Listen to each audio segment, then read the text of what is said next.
À l'Union populaire républicaine, nous rappelons que le mot démocratie vient du grec ancien démos, le peuple, et kratos, le pouvoir. La démocratie, cela signifie donc une chose et une seule, le pouvoir du peuple. Or, à l'UPR, nous sommes convaincus que la France n'est plus qu'une démocratie d'apparence. Le fait qu'il y ait des élections n'est pas suffisant pour garantir qu'il s'agit bien d'une démocratie. Car nos dirigeants n'obéissent plus au peuple français depuis que la France fait partie de l'Union européenne, de l'euro et de l'OTAN. Quels que soient les résultats des élections, nos dirigeants n'obéissent plus au peuple, mais à l'Union européenne. La France est devenue une eurocratie. Quels que soient les résultats des élections, nos dirigeants n'obéissent plus au peuple, mais à l'OTAN.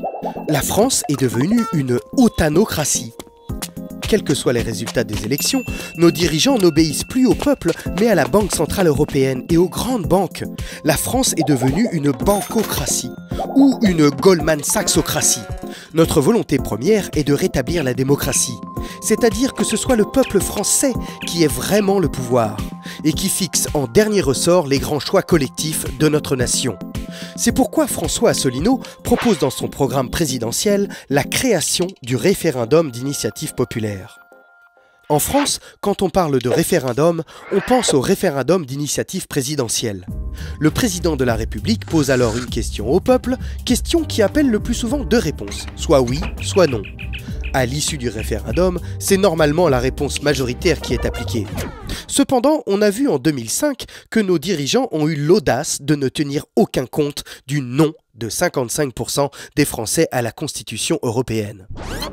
Aujourd'hui, le peuple n'a quasiment aucun moyen pour imposer aux dirigeants qu'une décision soit débattue et tranchée par l'ensemble des citoyens. À la différence de ce qui existe en Suisse ou en Californie, les pétitions n'ont pas de valeur légale contraignante et elles ne servent donc à peu près jamais à rien.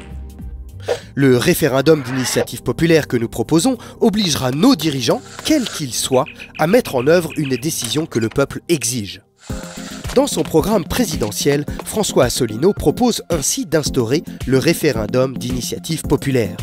Si une pétition proposant une question référendaire concrète et précise est signée par quelques centaines de milliers de citoyens, nombre qui sera fixé par une loi organique, et si le Conseil constitutionnel certifie que cette question est bien conforme à la Constitution française, les pouvoirs publics seront alors contraints d'organiser un référendum sur ce sujet et de mettre en œuvre les résultats du référendum.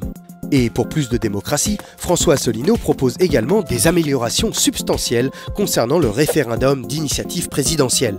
Tout d'abord, il pourra contenir plusieurs questions, ainsi que plusieurs réponses possibles, afin de nuancer les décisions. Ensuite, le président aura le choix entre deux attitudes. Soit il consultera les Français par référendum en ne mettant pas son mandat en jeu. Il devra alors garder la neutralité la plus stricte et s'abstenir de toute déclaration écrite ou orale avant et pendant la campagne électorale. Il sera alors légitime pour rester en fonction quel que soit le résultat du référendum. Mais il aura l'obligation de le mettre ensuite en œuvre fidèlement. Soit il consultera les Français par référendum, mais en appelant le peuple à voter dans le sens qu'il souhaite. Dans ce cas, il mettra sa légitimité en jeu. C'est-à-dire que si la majorité du peuple français ne suit pas la demande du président, celui-ci devra impérativement démissionner. Toutes ces dispositions nouvelles seront inscrites dans la Constitution et contribueront à rendre aux Français leur démocratie.